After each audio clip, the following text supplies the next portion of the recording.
Hello everyone, welcome to allrounder siblings. आपको पता है हमने लास्ट लेक्चर में चैप्टर नंबर 5 डिजास्टर्स स्टार्ट किया था। इसका फर्स्ट पार्ट ऑलरेडी अपलोड हो चुका है, आईसीएसई बोर्ड क्लास 8 ज्योग्राफी। ठीक है, फर्स्ट पार्ट में हमने डिजास्टर के बारे में पढ़ा था कि डिजास्टर क्या होता है। डिजास्टर्स के दो टाइप होते हैं, नेचुरल डिजास्टर होता है और एक होता है आपका मैन मेड डिजास्टर। इन दोनों के बारे में पढ़ा था। हजार्ड्स क्या होते हैं हमने ये पढ़ा। इंपॉर्टेंस क्या होती है डिजास्टर मैनेजमेंट की, क्यों डिजास्टर मैनेजमेंट इंपॉर्टेंट है। ठीक है, नेचुरल डिजास्टर्स हमने स्टार्ट किया था जिसमें हम बहुत सारे डिजास्टर्स के बारे में पढ़ने वाले थे। सबसे पहले हमने अर्थक्वेक्स के बारे में फर्स्ट पार्ट में पूरा पढ़ लिया था। ठीक है, अर्थक्वेक्स के बारे में पूरा पढ़ने के बाद हमने मीजरिंग अर्थक्वेक्स को आप कैसे मीजर कर सकते हो और अर्थक्वेक आए तो उसमें आपको क्या करना चाहिए वो हमने पढ़ा था। तो आज हमें पढ़ना है फ्लड्स के बारे में, जो बाढ़ आती है। तो फ्लड्स के बारे में हम इस लेक्चर में पढ़ेंगे आगे और चैप्टर कंटिन्यू करेंगे। तो प्लीज़ वीडियो को लाइक कीजिए, शेयर कीजिए और चैनल को सब्सक्राइब करना ना भूलें। तो फ्लड क्या होता है? Flood is a condition in which vast areas of normally dry land are covered by water. Flood एक ऐसी कंडीशन होती है जिसमें जो बड़े बड़े एरिया होते हैं जो भी नॉर्मली ड्राई लैंड होते हैं वो वाटर से भर जाते हैं। ठीक है, जो आपके ड्राई लैंड होते हैं वहां पर बाढ़ आ जाती है। यानी floods caused by the overflowing of rivers are called riverine floods. वो फ्लड्स जो कब होते हैं? जब रिवर्स आपकी ओवरफ्लो हो जाती हैं, तो उन फ्लड्स को हम बोलते हैं रिवरीन floods. Overflowing may occur when a large volume of rainwater or snow melt enters a river channel or when a river becomes shallow due to deposition on its bed। तो ये overflowing होती कब होती है? जब रेन वाटर का volume बहुत ज़्यादा हो जाता है या फिर स्नो मेल्ट हो जाती है। जो पहाड़ों पर बर्फ़ होती है वो स्नो मेल्ट होकर ऐसे रिवर चैनल में आ जाती है, मतलब आपके रिवर चैनल में आ जाती है, वो ओवरफ्लो हो जाती है। या फिर कब होगी ओवरफ्लो? जब आपकी रिवर जो है वो शैलो हो जाती है, यानी कि कम गहरी हो जाती है। क्यों हो जाती है? क्योंकि बहुत सारा डिपोजिशन हो गया है उस पर। डिपोजिशन किस चीज़ का? बहुत सारे जैसे कंकड़ पत्थर होते हैं, उसकी वजह से वो रिवर आपकी शैलो हो गई, तो उसमें वाटर आपका ओवरफ्लो हो गया।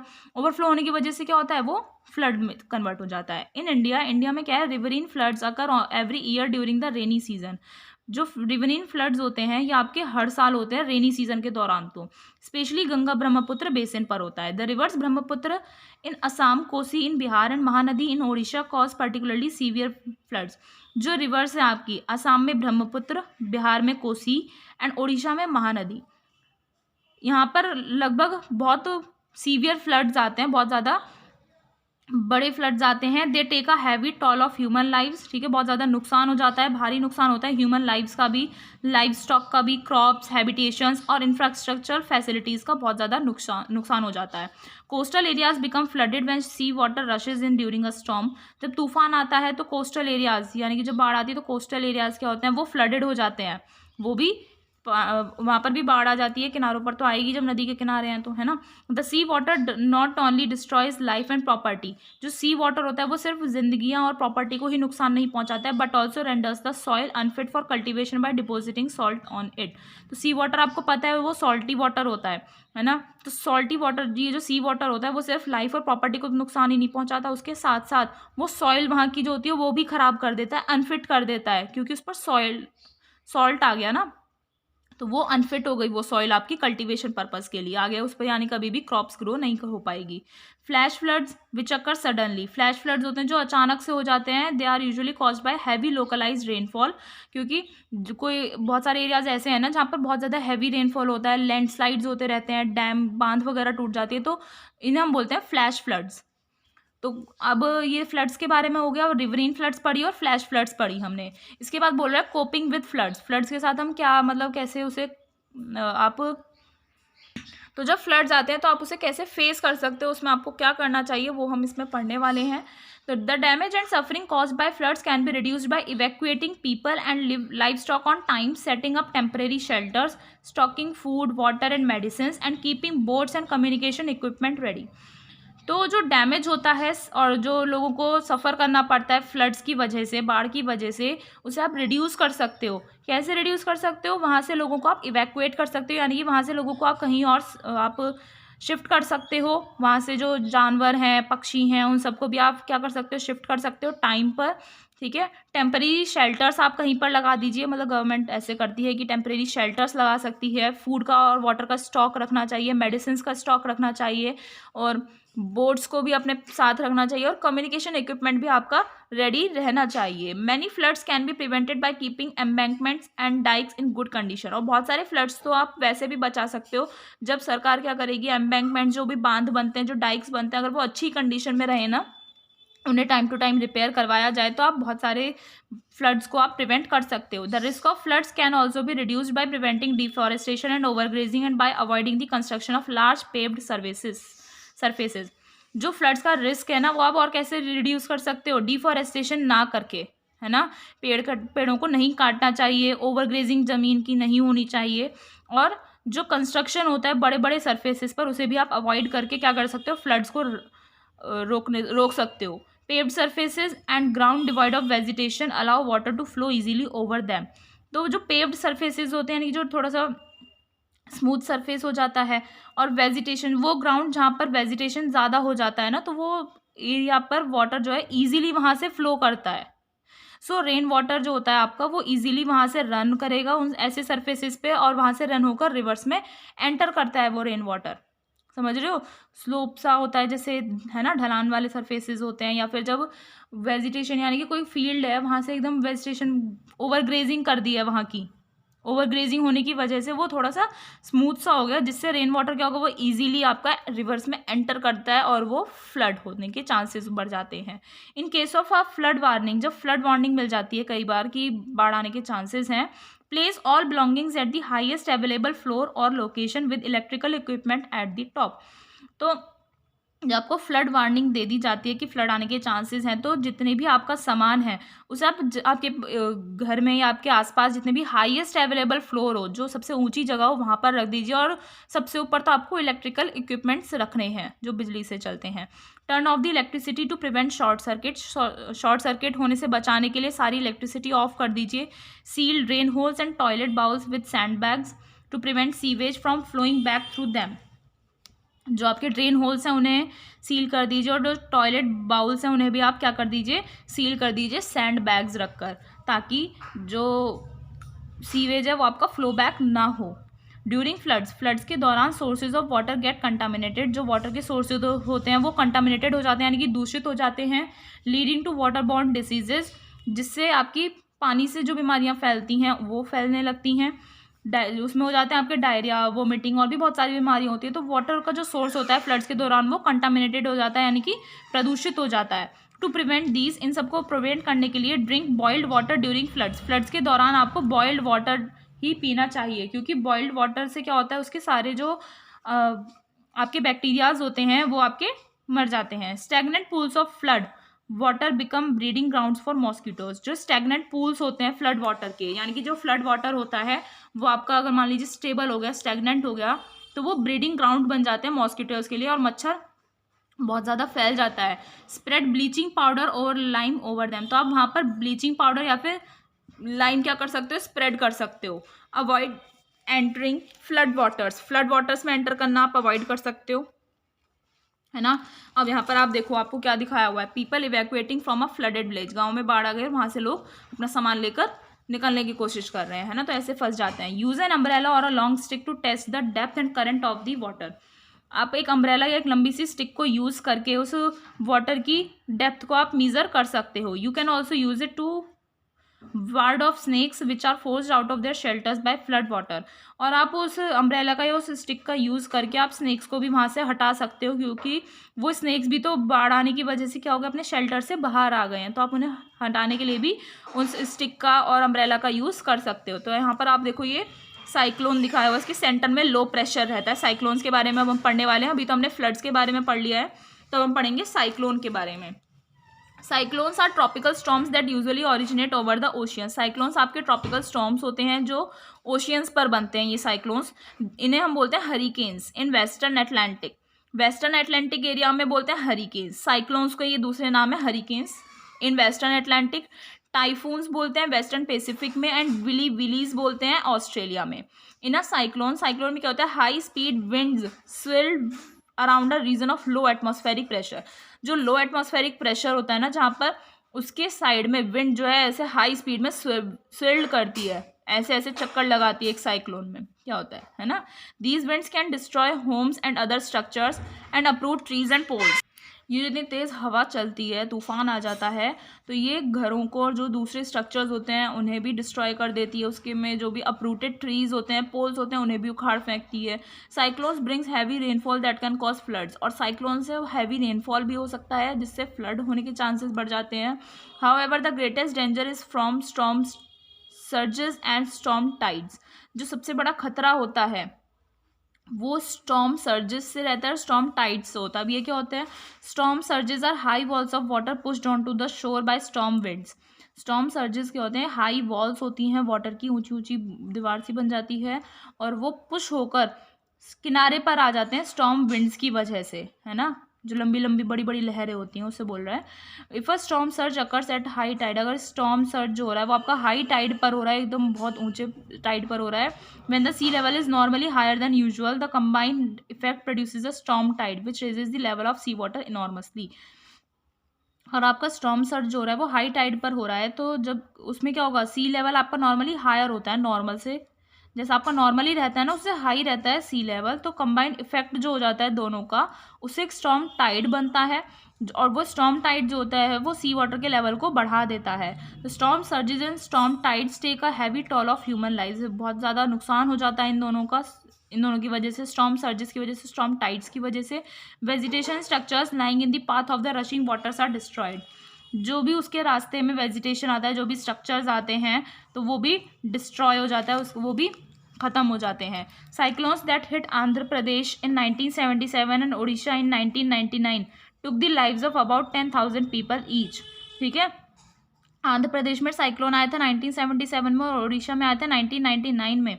तो हर एक में, यानी कि आंध्र प्रदेश में जो आया तो वहाँ भी 10,000 लोगों का नुकसान हुआ था, यानी कि लोग मर गए थे। ठीक है, जिंदगी मतलब लोग ख़त्म हो गए थे। और उड़ीसा में भी 10,000 लोगों जो थे वो मर गए थे। The Indian coastline is the most cyclone hit region of the world. जो इंडियन कोस्ट लाइन है वो बहुत पूरे वर्ल्ड का मोस्ट साइक्लोन हिट रीजन है, यानी जहाँ पर बहुत ज़्यादा तगड़ा वाला साइक्लोन आता है। Eastern coast is more cyclone prone than the western one. जो ईस्टर्न कोस्ट है वो उस तरफ ज़्यादा साइक्लोन आते हैं एज़ कम्पेयर टू वेस्टर्न वाले के। ठीक है, the eastern coast is more cyclone prone than the western one. Cyclones originating in the Bay of Bengal strike the eastern coast of India generally during the months of May, October and November. Cyclones जो हैं जो बे of Bengal में आते हैं वो eastern coast of India में आते हैं during generally May, October and November. ठीक है, क्या चीज़? साइक्लोन जो बे ऑफ बंगाल में ओरिजिनेट होते हैं वो जनरली इंडिया की ईस्टर्न कोस्ट पर आते हैं मई, अक्टूबर एंड नवंबर के मंथ में। Coastal forest act as natural barriers to wind and water and thus reduce cyclone damage. Coastal forest जो होते हैं वहाँ पर वो नेचुरल बैरियर्स की तरह काम करते हैं विंड एंड वाटर के अगेंस्ट, ताकि वो साइक्लोन डैमेज से रिड्यूस कर सके, यानी कि जो साइक्लोन से डैमेज होने वाला था उसे रिड्यूस कर देते हैं। कौन? Coastal forest. Unfortunately in many places coastal forest have been cleared for cultivation. अब लेकिन क्या हो गया है, जो बहुत सारे कोस्टल फॉरेस्ट थे उन्हें क्लियर कर दिया गया है कल्टीवेशन पर्पस के लिए। This has led to the magnification of the impact of cyclones in these areas. ठीक है, वो फॉरेस्ट तो क्लियर हो गए, नेचुरल बैरियर्स तो बचे ही नहीं, तो इस वजह से क्या होता है, वो एरिया जो है उस पर ज़्यादा इफेक्ट पड़ता है, मैग्निफिकेशन, यानी कि उसका इम्पैक्ट बहुत ज़्यादा बढ़ गया है उन एरियाज़ पे साइक्लोन्स का। However steps like early cyclone warning with the help of satellites की वजह से हमें अर्ली साइक्लोन वार्निंग मिल जाती है कि साइक्लोन आने के चांसेस हैं, तो वहाँ से लोगों को पहले ही साइक्लोन आने से पहले ही क्या कर देते हैं, इवैक्यूएट कर दिया जाता है, यानी कि उन्हें कहीं और शिफ्ट कर दिया जाता है ताकि लोगों का कुछ नुकसान ना हो, तो ऐसे कर दिया जाता है।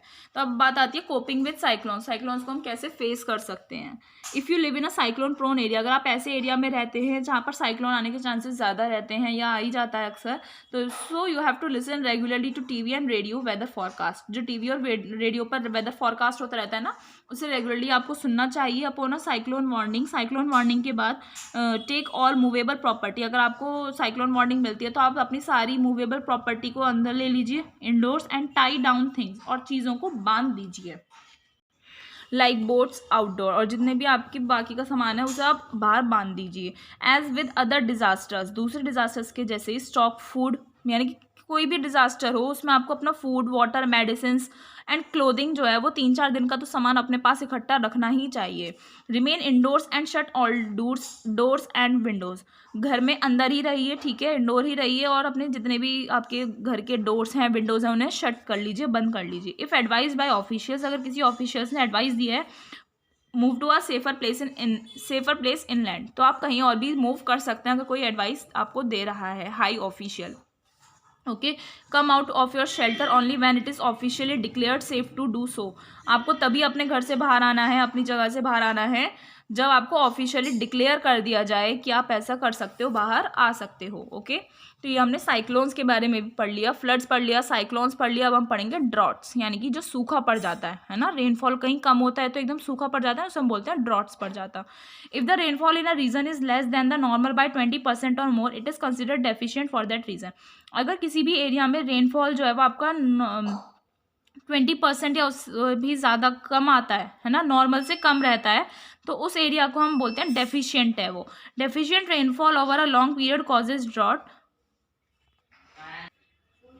Deficient rainfall over a long period causes drought, which is characterized by water shortage, depletion of groundwater and crop damage। जो deficient rainfall होता है अगर किसी भी जगह पर और लॉन्ग टाइम के लिए होता है, यानी कि कम रेनफॉल होता है, तो वो ड्रॉट का होता है, यानी कि ठीक है, जब पानी की कमी हो जाएगी तो सूखा पड़ जाता है। और इसके फीचर्स क्या होते हैं, यानी कि वाटर शॉर्टेज हो जाता है, ठीक है, ऐसा आप पहचान सकते हो कि वाटर शॉर्टेज हो गया है, ग्राउंड वाटर डिप्लीट हो जाता है, कम हो जाता है ग्राउंड वाटर का लेवल, और क्रॉप डैमेज हो जाती है, तो इसे हम बोलते हैं ड्रॉट है। Global warming due to human activities like deforestation and unscientific agriculture may contribute to droughts by altering global rainfall patterns. Global warming जो होती है ह्यूमन एक्टिविटीज़ की वजह से, जैसे डिफॉरेस्टेशन और अनसाइंटिफिक एग्रीकल्चर की वजह से ड्रॉट्स हो सकते हैं, और by altering global rainfall patterns, ठीक है, ग्लोबल रेनफॉल पैटर्न्स क्या हो जाते हैं, इसमें ऑल्टर हो जाते हैं पूरे वर्ल्ड के ग्लोबल रेनफॉल पैटर्न्स जो होते हैं। The effects of weather conditions and human activities leading to droughts are left only after some time. जो वेदर कंडीशंस के इफेक्ट्स होते हैं, ह्यूमन एक्टिविटीज़ के जो इफेक्ट्स होते हैं, उसकी वजह से ड्रॉट्स होता है, और वो कभी कभी फील करे जाते हैं ड्रॉट्स की conditions. Droughts therefore develop gradually, इसलिए ड्रॉट्स जो होते हैं वो ग्रेजुअली डेवलप होते हैं। अ ड्रॉट में लास्ट फॉर सेवरल ईयर्स, एक ड्रॉट जो होता है वो सेवरल ईयर्स के लिए चल सकता है, but it is temporary occurrence, but ये टेम्परेरी अकरेंस होता है, ठीक है, कभी कभी होता है। In an arid region the usual dryness of climate can not be called a drought, लेकिन जो एरिड रीजन होता है वहाँ की जो यूजुअल ड्राइनेस होती है, जो नॉर्मल ड्राइनेस होती है उस वहाँ के क्लाइमेट की, उसे हम ड्रॉट नहीं बोल सकते। समझ में आ रहा है? Droughts can cause deaths by starvation and force people to migrate to other areas. Droughts की वजह से लोग भूखे रहते हैं, और इसकी वजह से लोगों को दूसरी जगह पर माइग्रेशन करना पड़ता है। It can even lead to desertification, और इसकी वजह से, ड्रॉट्स की वजह से डेजर्टिफिकेशन भी हो जाता है किसी भी एक लैंड का। फॉर एग्जांपल इन अफ्रीका में क्या हुआ, prolong drought combined with over cultivation and over grazing at the southern fringes of the Sahara started a southward expansion of the desert in 1970s। Africa में क्या हुआ, बहुत लंबा drought चला था, जिसकी वजह से over cultivation and over grazing होने की वजह से साउथर्न फ्रिंजेस पे सहारा के, तो वहाँ पर एक साउथवर्ड एक्सपेंशन हो गया था डेजर्ट का 1970s में। समझ में आ रहा है? बहुत लंबा ड्रॉट चला, जिसकी वजह से 1970s में डेजर्ट का एक्सपेंशन हो गया साउथवर्ड साइड में। Water scarcity is a major problem in many Indian states. बहुत सारे इंडियन स्टेट्स में वाटर स्कैरसिटी एक बहुत बड़ी प्रॉब्लम है। वो और बहुत सारे स्टेट्स कौन से हैं आपके, Rajasthan, Gujarat, Chhattisgarh, Madhya Pradesh, Maharashtra, Karnataka and Odisha. This is mainly because the rainy season sometimes begin late और brings lesser rain than usual. ऐसा इसलिए होता है क्योंकि रेनी सीजन जो होता है कभी कभी लेट आता है, या फिर अगर आता है तो वो कम रेन लाता है, जितना आपको चाहिए ना, जितना नॉर्मल होना चाहिए उससे कम आता है। इसी वजह से वाटर स्कैरसिटी एक बहुत बड़ी प्रॉब्लम है इंडियन स्टेट्स में। अब आता है हमारा अवॉइडिंग ड्रॉट्स यानी सूखा हम कैसे होने से बचा सकते हैं। Conserving water through controlled use and rain water harvesting, that is collecting rain water for future use, help avoid droughts and lesson there impact. Water conserve करना, ठीक है, कंट्रोल्ड यूज़ कर सकते हो, यानी आप वाटर को लेवल में यूज़ कीजिए, कंट्रोल करके यूज़ कीजिए, और रेन वाटर हार्वेस्टिंग कर सकते हो, यानी कि रेन वाटर को आप कलेक्ट कर सकते हो फॉर फ्यूचर यूज़ के लिए। इससे ड्रॉट्स अवॉइड कर सकते हो आप, और उसके इफेक्ट को भी आप कम कर सकते हो। एग्रीकल्चर में water can be conserve by using sprinklers to irrigate fields और by allowing water to drip on to the plants instead of watering the whole field. ठीक है, एग्रीकल्चर पर्पज में जब वाटर की बहुत ज़्यादा जरूरत होती है, वाटर के बिना तो एग्रीकल्चर हो ही नहीं सकता, तो वाटर को आप कंजर्व कर सकते हो स्प्रिंकलर्स का यूज़ करके। वाटर को जो आपको फील्ड्स को जो पानी देना होता है ना, इरिगेट करना होता है, सींचना होता है, उसके लिए आप स्प्रिंकलर्स यूज़ कीजिए। स्प्रिंकलर्स क्या होते हैं, पूरे खेत में एक बीच में जगह जगह ये ऐसे स्टिक्स सी लगाई जाती है, इसमें छेद होते हैं और वो पाइप कनेक्टेड रहता है, तो वो स्प्रिंकल कर देता है सारे में पानी। या फिर आप वाटर जो है ड्रिप के through, drip water irrigation system आता है, उसके थ्रू आप प्लांट्स को पानी दे सकते हो पूरे खेत में पानी देने की जगह। ठीक है, multiple cropping and growing drought resistant crops are other drought fighting measures. Drought से लड़ने के मीजर्स और दूसरे कौन से हैं, मल्टीपल क्रॉपिंग करना या फिर और ड्रॉट रेजिस्टेंट क्रॉप्स ग्रो करना। ठीक है, planting trees and grasses helps in replenishing ground water reserves. Plant trees करना और ग्रासेस प्लांट करने से क्या होता है, ग्राउंड वाटर में जो रिजर्व्स हैं, जो ग्राउंड वाटर है, उसे रिप्लेनिश यानी कि रीन्यू करने के तरीके हैं कि हम ट्रीज और ग्रासेस को प्लांट करें। Plants check the flow of rain water allowing it to seep into the ground. Plants क्या करते हैं, वो फ्लो ऑफ रेन वाटर को चेक करते हैं और वो ग्राउंड में उसे सीप करके रखते हैं, बचा कर रखते हैं। Their roots bind the soil. उनकी जो रूट्स होते हैं वो सॉइल को बाइंड करते हैं, which prevents erosion and helps in holding water. उनकी जो प्लांट्स की जो जड़ होती है वो सॉइल को बाइंड करने में हेल्प करती है, जिससे इरोजन ना हो और वाटर होल्ड करने में उन्हें हेल्प मिले। Also transpiration from plants promotes rainfall. और प्लांट्स में जो ट्रांसपिरेशन की प्रोसेस होती है ना, ट्रांसपिरेशन क्या होता है कमेंट सेक्शन में बताना, फिर मैं आपको क्लियर आउट करूंगी। ट्रांसपिरेशन जो होता है प्लांट से, उससे रेनफॉल भी प्रमोट होता है, रेनफॉल अच्छा खासा होता है ट्रांसपिरेशन की प्रोसेस से। ठीक है, ये आपका स्प्रिंकलर इरिगेशन है। इसमें क्या है देख रहे हो ना, यहाँ पर ये ऐसे स्प्रिंकल करता है, ये रोटेट करता है और सारी क्रॉप्स को ऐसे स्प्रिंकल करके पानी दे देता है। अब आता है harvesting and conserving water. Water को आप कैसे हार्वेस्ट और कंजर्व कर सकते हो। India has a long history of harvesting rain water. Harvesting rain water के नाम पर हिस्ट्री की, इंडिया की एक बहुत बड़ी हिस्ट्री है। ठीक है, rain water is collected by digging a tank और पिट। रेन वाटर आप कैसे कलेक्ट कर सकते हो, एक बड़ा सा गड्ढा खोद दीजिए और by enclosing a low lying area by earthen embankments called bunds. और आप लो लाइंग एरिया में अर्थन एम्बैंकमेंट्स बना सकते हो, जिन्हें हम बंड्स बोलते हैं। For harvesting the waters of streams. Streams के वाटर को हार्वेस्ट करने के लिए small check dams may be built across the streams. Streams के पास ना, स्ट्रीम्स के अक्रॉस आपको स्मॉल चेक डैम्स बनाए जाते हैं, जिसमें वाटर स्टोर हो जाता है। Water level rises behind the dam. Dam के पीछे क्या होता है, वाटर लेवल राइज हो जाता है, which cause the water to overflow into man made channels और to collect in reservoirs. Dam के पीछे जो वाटर कलेक्ट हो रहा है वो लेवल राइज हो जाता है, जिससे वाटर जो है ओवरफ्लो होकर मैनमेड चैनल्स में चला जाता है और रिजर्वायर्स में या फिर कलेक्ट हो जाएगा। Not only is the collected water use directly. जो कलेक्टेड वाटर है वो ही डायरेक्टली यूज नहीं होता, वो सॉइल में भी सीप हो जाता है, यानी कि चला जाता है, ग्राउंड वाटर रिजर्व्स को भी रिप्लेनिश करता है। आया समझ में। Rooftop rain water harvesting has been in use in Rajasthan for long. Rooftop rain water harvesting जो है यूज में है राजस्थान में, बहुत लंबे टाइम से रूफटॉप रेन वाटर हार्वेस्टिंग करी जाती है। इसमें क्या होता है, rain water from the roof of a house is led to a collection tank on the ground. छत पर जो पानी इकट्ठा होता है ना रेन वाटर का, वो इकट्ठा होकर ग्राउंड, ऐसा कनेक्शन किया जाता है कि ग्राउंड में जो टैंक बना हुआ है ना वहाँ चला जाता है। This method is now becoming popular elsewhere too. ये और जगह भी ये मेथड बहुत पॉपुलर हो रहा है। ठीक है, रूफटॉप रेन वाटर हार्वेस्टिंग देख रहे हो ना, ये रूफटॉप पर जो पानी आ रहा है वो यहाँ से, इसके थ्रू यहाँ आता है, पाइप से जाकर टैंक में यहाँ पर इकट्ठा हो जाता है। ठीक है, तो ये राजस्थान में आया था ये मेथड और बहुत ज़्यादा चल रहा है ये method. The judicious use of water is very important. अच्छे से वाटर का हमें तरीके से यूज़ करना चाहिए, बहुत इंपॉर्टेंट है ये चीज़। We can save water by repairing leaking pipes and taps. हम वाटर कैसे सेव कर सकते हैं, कैसे बचा सकते हैं पानी, टैप्स और पाइप्स जो लीक कर रहे हैं उन्हें रिपेयर करवा के। Bye cleaning vegetables and clothes in water kept in vessels instead of you under running water. आपको सब्जियां साफ करनी होती हैं, कपड़े धोने होते हैं, तो चलते हुए पानी यानी कि डायरेक्ट टंकी के नीचे ना करके आप वेसल्स में किसी बर्तन में पानी ले लीजिए, किसी बाल्टी में पानी ले लीजिए, तब आप अपने कपड़े या सब्जी धो सकते हैं। And by watering plants with waste water. और आप अपने प्लांट्स को वेस्ट वाटर से क्या कर सकते हो, उन्हें पानी दे सकते हो अपने प्लांट्स को। वेस्ट वाटर हो गया, जैसे आपने सब्जी धोई है, फल धोए हैं, है ना, तो उससे का जो पानी होता है वो आप प्लांट्स में दे दीजिए, है ना। तो इस तरीके से आप वाटर सेव कर सकते हो। तो यहाँ पर हमारे नेचुरल डिजास्टर्स के बारे में हमने पढ़ लिया है। आई होप आपको समझ में आ गया है। कुछ डाउट है तो आप हमसे कमेंट सेक्शन में पूछ सकते हैं। नेक्स्ट लेक्चर में मिलेंगे जिसमें हम पढ़ेंगे मैन मेड डिजास्टर्स, जो इंसानों की एक्टिविटीज़ की वजह से होते हैं। ठीक है, जैसे फायर्स, इंडस्ट्रियल और न्यूक्लियर एक्सीडेंट्स हो जाते हैं। तो ये सभी हम नेक्स्ट लेक्चर में पढ़ने वाले हैं। तो ऐसे ही हमें कोऑपरेट करते रहिए। आप लाइक करते हैं वीडियो को, शेयर करते हैं अपने फ्रेंड्स क्लासमेट्स के साथ, और कमेंट करके बताते हैं कि आपको अच्छा लगा, समझ में आया, आपके मार्क्स अच्छे आ रहे हैं। तो हमें बहुत अच्छा लगता है, हमें सपोर्ट मिलता है और हमें मोटिवेशन भी मिलता है कि हम आपके लिए ऐसा ही कंटेंट और ज़्यादा से ज़्यादा लाएं। तो प्लीज़ ऐसे ही सपोर्ट करते रहिए, जुड़े रहिए। मिलते हैं नेक्स्ट वीडियो में नेक्स्ट लेक्चर के साथ। Thank you.